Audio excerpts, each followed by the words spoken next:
Hi guys, Brad Verma here with Compass Real Estate, and today we're going to be talking about what to look for when you're actually looking at a house that you think you would buy.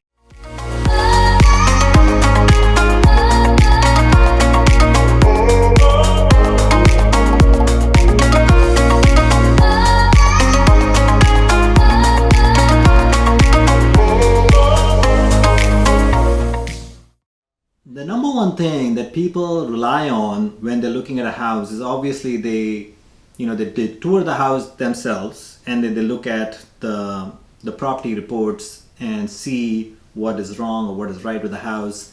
And I think one of the things that people may not necessarily focus on, and I want to make sure that you do focus on, is look at these top four things, and that'll help you figure out if this house is right for you. So number one thing to look for is circulation. A lot of the times when you walk in the house, you may feel that the house is an open floor plan or has a lot of different rooms, and there are different styles of houses, right? You need to see what is going to fit with your lifestyle and how the circulation of the house is, because that's something that's very hard to change. You can change the paint, you can change the floors and all that stuff, but the circulation of the house, how does it feel when you're walking in and out of the house, when you're going from the living room to the family to the dining, from the kitchen, how does it feel?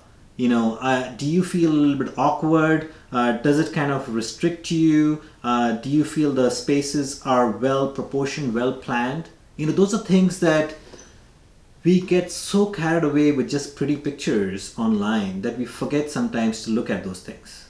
So just keep in mind that the circulation is really important, and you want to have a circulation where you have really clear, unobstructed paths to the high traffic areas. And what I mean by that is, especially if you're going to the kitchen from the outside, you want to have a clear path where you don't have to make a lot of turns to get to where you need to be. And I have a little bit of background. I studied architecture and I did my master's in real estate. So when I look at houses, I don't just look at from the real estate perspective and what the price is and what it's going to sell for later on and all that stuff. Obviously I want to get the best investment for my buyers, but I also look from the perspective of, is it going to be comfortable for my clients?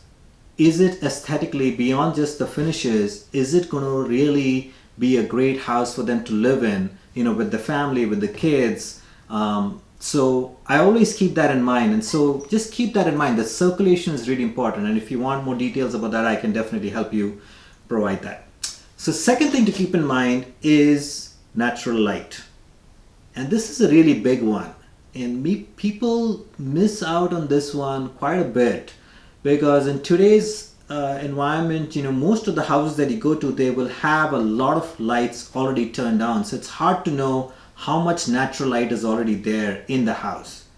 So my advice, and this is a little trick that I do, is I go in the house, and obviously I want to see the house with all the lights turned on, but I also want to see the house if the lights are turned off. How much natural light is actually coming in to the different rooms. And why is that important? So, our brains, it's weird, but it's actually, it's a proven fact that, we release certain chemicals based on the amount of light that we take in through our eyes. So our levels of serotonin and different chemicals is dependent on the light that comes in. So you will feel a little bit depressed or a little bit gloomy if you are in a dark room all day long, or if there's no natural light. The light that we get from the LEDs and the tube lights and all that stuff is great, but it's not a really great substitute for natural light. So keep that in mind, that you want to have a house that has a lot of natural light in the living room, in the kitchen, even in the study areas. And the bedroom is not so important, but I still like to, wake up to a bright room, right? Rather than just being dark all the time. So that's number two. So first one was circulation, second one was light, and the third one is really important, is sound. And yes, everybody likes to have quiet homes, And I don't think that there's anything wrong with being in a city environment where you do hear noise coming from outside. A lot of the times we have houses on close to busy streets, even close to train tracks and stuff like that, and that's fine. The only thing to consider is when you're sleeping. You want to make sure that your house where you're sleeping, the sleeping chambers, your bedroom, is really quiet. And why is that important? Studies have shown that if you have if you do have disturbance in the night, your sleep quality decreases quite a bit. And you may not notice it, but in the long term, it's going to affect your moods, your sleep cycles. If you don't get the deep REMs, it's going to really not give you the optimum health that you want, right? So you want to make sure that your bedrooms have really good either sound insulation and everything that you require, or just naturally they don't have that much sound coming in if you leave the windows open either. So that's something to really to consider. Fourth one is talking about the colors and the spaces themselves. And this is a little bit going into Vastu and Feng Shui.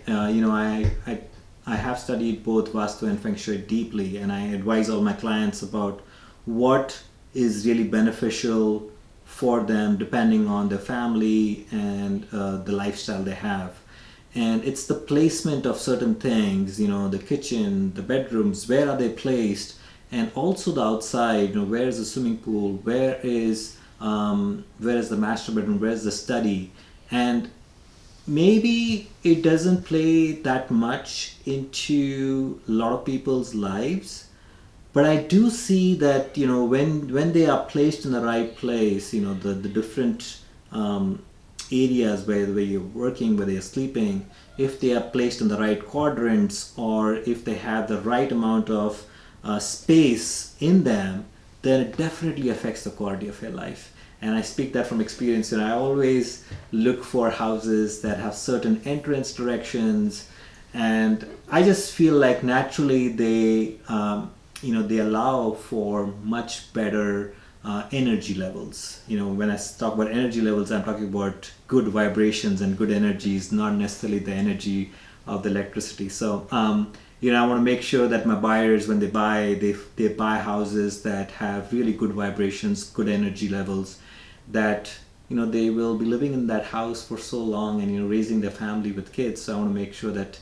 it's something that they really enjoy for a long time. So that was the top 4 things to keep in mind when you're looking at the actual physical property. If you have any questions, feel free to call me or send me an email. Would love to help you. Cheers.